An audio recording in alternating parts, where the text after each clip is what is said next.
अवधनामा की वीडियोस देखने के लिए पहले सब्सक्राइब पर क्लिक करें और फिर बेल पर भी क्लिक करना ना भूलें।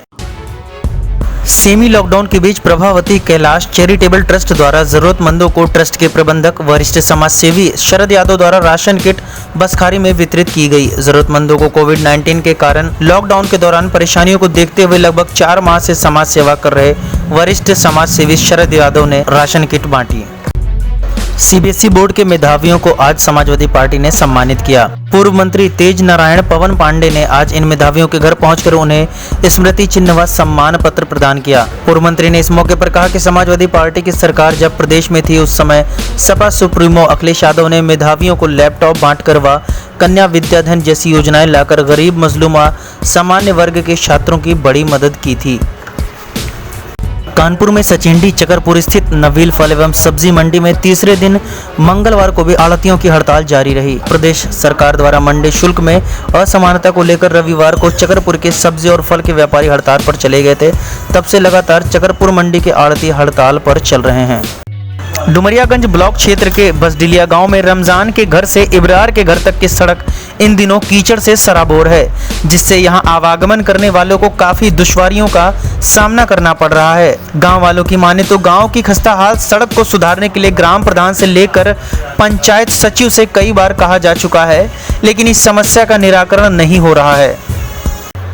मेरठ में थाना कंकरखेड़ा अंतर्गत विजय उर्फ राजू पुत्र शीशपाल निवासी जेवरी थाना कंकरखेड़ा उम्र लगभग 23 वर्ष लगभग सुबह 10 बजे अपने सिंचाई विभाग के कार्यालय मवाना जा रहा था। रास्ते में पावली खुर्द में उसका चचेरा भाई पंकज पुत्र अनिल मिल गया, जो विजय की गाड़ी रुकवा कर उसके साथ गाड़ी में बैठ गया। इसके बाद हुई घटनाक्रम में उसने विजय को गोली मार दिया, जिसकी मौके पर मृत्यु हो गई है और पंकज गाड़ी लेकर चला गया। पुलिस द्वारा चेकिंग के दौरान गाड़ी दौराला क्षेत्र के पवरसा ग्राम के पास बरामद हो गई, जहां गाड़ी खड़ा करके फरार हो गया था। उसकी तलाश की जा रही है। मौके पर आवश्यक कार्रवाई की जा रही है। इस मामले में एसपी सिटी अखिलेश नारायण ने बताया, कंकरखेड़ा थाना क्षेत्र में जेवरी गांव के रहने वाले विजय उर्फ राजू जो अपने वाहन से मवाना के लिए जा रहे थे, तो रास्ते में उसका सगा चचेरा भाई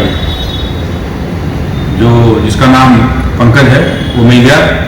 उसने इनके साथ गाड़ी में बैठने के लिए रोका, एक गाड़ी में बैठ गया। कुछ दूर चलने के बाद उसने विजय उर्फ राजू गोली मार दिया, जिसकी मौके पर मृत्यु हो गई। फिर वो गाड़ी लेके चला गया। पुलिस के द्वारा चेकिंग कराई गई।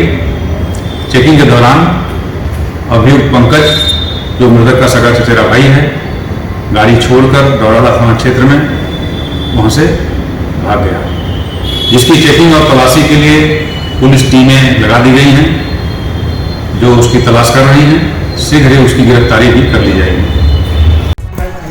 गोरखपुर में गगहा थाना क्षेत्र के राजपुर गांव में राहुल यादव की हत्या से आक्रोशित परिजनों व ग्रामीणों ने मंगलवार को गोरखपुर वाराणसी राष्ट्रीय राजमार्ग पर चक्का जाम कर 7 सूत्रीय मांगों को लेकर प्रशासन के खिलाफ जमकर नारेबाजी की। क्षेत्राधिकारी बांस गांव के काफी समझाने व मांगों को माने जाने के आश्वासन पर लगभग 1 घंटे बाद जाम खुला और गगहा पुलिस ने राहत की सांस ली। केंद्र सरकार द्वारा प्रस्तावित वित्तीय बजट में भारतीय जीवन बीमा निगम के विनिवेशीकरण का प्रस्ताव लाने के विरोध में एलआईसी एम्प्लॉयज फेडरेशन के आह्वान पर मंगलवार को एलआईसी कर्मचारियों ने प्रदर्शन कर अपनी मांग रखी। जीटी रोड स्थित कार्यालय पर प्रदर्शन कर रहे कर्मचारियों को संबोधित करते हुए फेडरेशन के अखिल भारतीय संयुक्त मंत्री एवं आईसीयू देहरादून के महासचिव किशोर कुलश्रेष्ठ ने कहा कि केंद्र सरकार का यह कृत्य देश की जनता के साथ धोखा है।